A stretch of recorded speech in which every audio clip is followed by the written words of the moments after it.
his 15-year-old cousin was with him, and he was executed on site. Ahmad also was run over by a car. He fell on railroad tracks, and his skull was broken. He was bleeding for over 25 minutes before he got any care, while Israelis walked by him yelling, kill him, you son of a bitch, your mother, son of a," all kinds of things I don't even want to repair, "die, son of a whatever." Violations of the rights of the Palestinian children, holding them in prisons and in solitary confinement, has become one of the norms of the Israeli occupation. Ahmad Manasra is the Palestinian child who was detained at the age of 13 about 6 years ago, has been subjected to different patterns of torture, causing him to lose his psychological grounding and balance. An international campaign led by the Mental Health Network was organized and backed by many activists in the United States and around the world to help save the life of Ahmad, release him, and enable him to have the medical treatment outside the Israeli prisons. To talk about this campaign and what it can achieve, I have with me from the United States Palestinian American attorney, Linda Mansour, who is at the same time social justice activist. And welcome to our program, Linda. Thank you. I'm glad to be here. First, let's talk about the human drive that led to this international campaign to release Ahmad Manasra from the Israeli prisons and enable him to have the necessary medical treatment, please. Well, last November, a video was leaked that came out of Ahmad Manasra's interrogation in 2015. And that video showed very aggressive questioning. At the time, he was 13 years of age. And in the tape, you see him pleading, "I don't remember, I don't remember, I don't remember." And he's hitting his head as he says, "I don't remember," as the interrogator insulted him and tortured him for hours with an electronic bracelet pressing on his hands. A few weeks later, Ahmad was indicted of attempted murder of 2 Israeli settlers near East Jerusalem.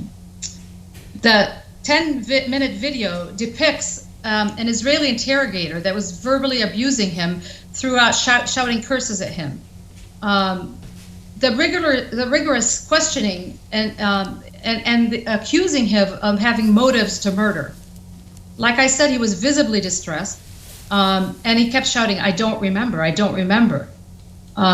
At the end, the video shows that he appears to be confessing to this crime under considerable duress. And we all saw the video that was taken at the scene of his 15-year-old cousin was with him, and he was executed on site. Ahmad also was run over by a car. He fell on railroad tracks, and his skull was broken. He was bleeding for over 25 minutes before he got any care, while Israelis walked by him yelling, kill him, you son of a bitch, your mother, son of a," all kinds of things I don't even want to repair, "die, son of a whatever." And after that, we see photos prior to the interrogation. Well, I mean, we saw them at the time of Ahmad in a bed, in ICU with a respirator, handcuffed. So there was all kinds of legal attempts to get into the prison to see what had happened to Ahmad. He was 13 years of age when this happened. And just recently, Physicians for Human Rights and Palestine Mental Health Networks succeeded in having one psychiatrist enter the jail to see Ahmad Manasra. They allowed that to happen one time in October of 2021. And as a result, the psychiatrist issued a report, and that report stated that Ahmad had, and I'm not a psychiatrist, I'm not a psychologist, I'm not a mental health expert, so I don't want to put labels on, but he was in terrible, terrible shape. And so as a result, the Palestine Global Mental Health Network did a call out to all human rights people, activists, to all the mental health people around the world to stop this from happening by putting pressure on the Israelis to allow him to be released and to be free. Yeah, and if we talk about the campaign, Ms. Linda, how do you see the campaign, the progress that it's making, the momentum that it has among the human rights organizations in the United States and in other countries around the world, among the activists who support Palestine and support justice, mainly for the Palestinian children? It's a campaign that should have happened a long time ago. Yes. Ahmad is just one child of many that are right now. Generally, there's around 200. There's 160 children now in the jails. Ahmad is one of the worst cases, but there are worse, believe it or not. It should have happened a long time ago. But my last check, the petition that went out just early March already has 28,000 signatures, I think, from individuals and organizations all over the world. And the young people and social media and all over the world have joined in. It's a constant effort up till April 13th to be sure that, now let me, if I can tell you about April 13th so you know the significance of it. But right now we're pushing towards that date to have people in the court, mental health experts, legal human rights law experts, to show the court that we are watching, because Israel only cares about its reputation, not in the Middle East, not in the Islamic countries or the Arab countries. They care about the reputation in the West, in Europe, and in the US. Unfortunately, that's where the pressure needs to be. So on April 13th, Ahmad will have a review in the District Court of Beersheba of a decision that was previously made denying a review in the Israeli system after you've served 2/3 of your sentence. And his sentence was originally 12 years, reduced to 9. I should say that it was shown that Ahmad really was not guilty of this crime. The videos showed that he did not participate in what they call the attempted murder of the individual that did not pass away. And he was a child, again.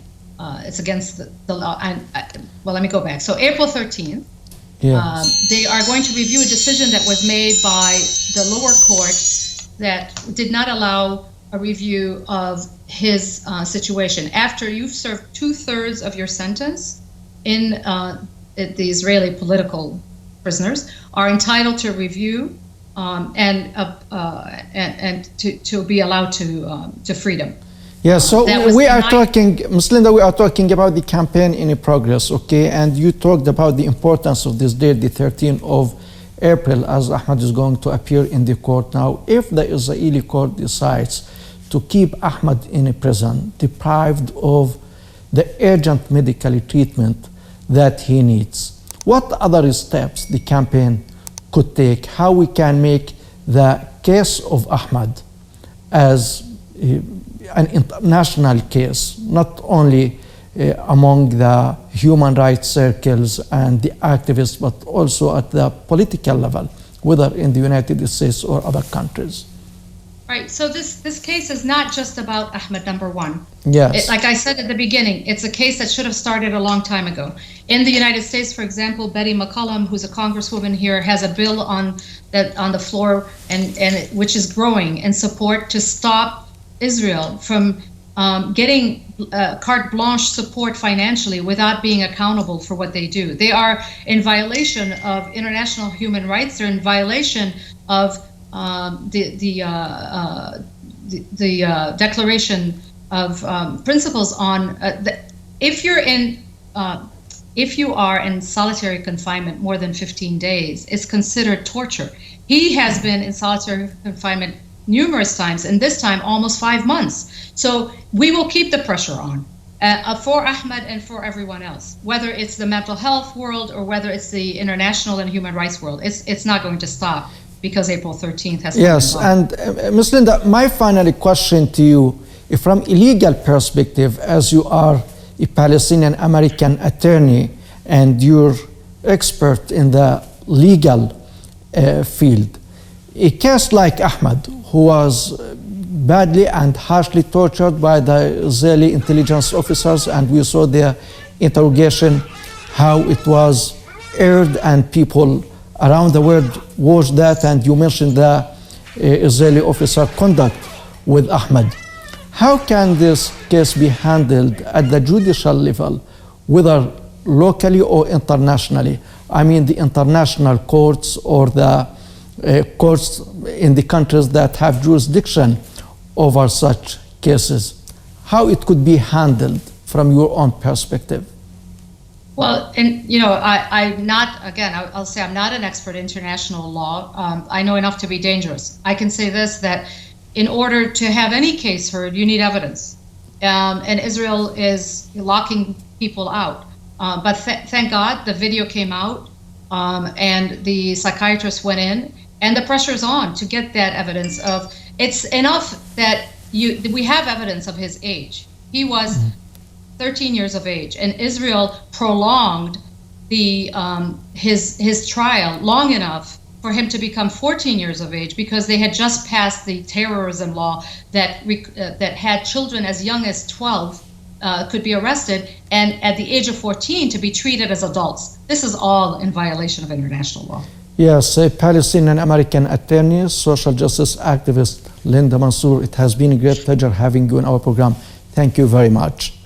Thank you very much. Ladies and gentlemen, thank you very much for watching. And from you, Usama Nazal, have a nice time.